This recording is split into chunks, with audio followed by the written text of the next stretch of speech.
What's up, guys? It's been a minute back from vacation. Hopefully, everyone had a great holiday break, but coming back refocused, revamped, ready to conquer 2025. But wanted to talk a little bit about a couple things. One of the key things being a key theme or key question that I keep seeing from clients reaching out is questions around asking me how stable tech sales is. So, anytime you hear the word sales, there's going to be constant worry or issues or questions or anxiety around how stable is the job. So luckily in software sales, tech sales in general, it's relatively stable. I've been in this for 9.5 years. I'm a living testament to that. But where people tend to get tripped up on is how long somebody's at an organization. So, let's take, for instance, somebody that might be working in finance or somebody that might work in insurance or the automotive sector.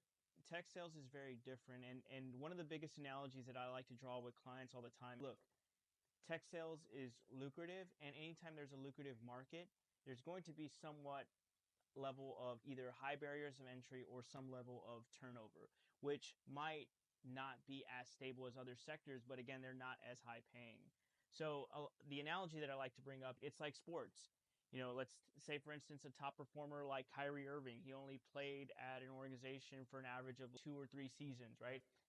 It's a lot like that in tech sales sometimes, where it's very rare to find somebody that's been at that specific tech organization for, let's say, 5 to 10 years. Average tenure in software sales at an organization is around 3 years.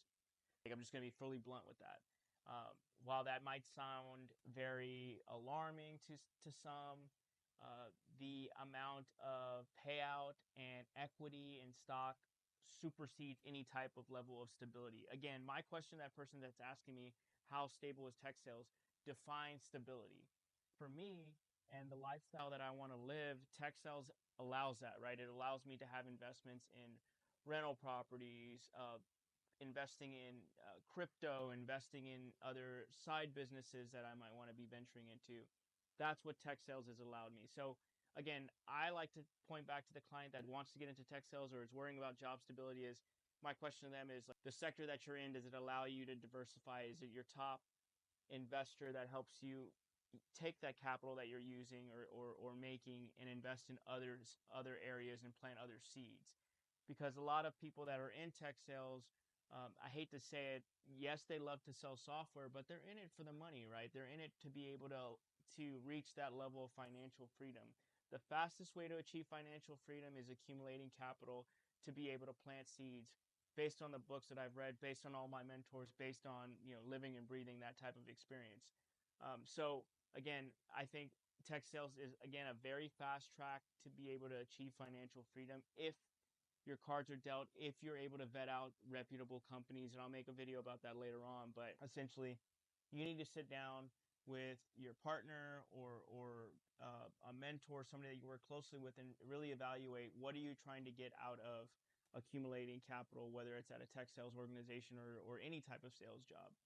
Unfortunately, sales is very high pressure, but again, it's high reward. So like anything, it's always going to be a risk, probably not a question or an answer that somebody would like to hear.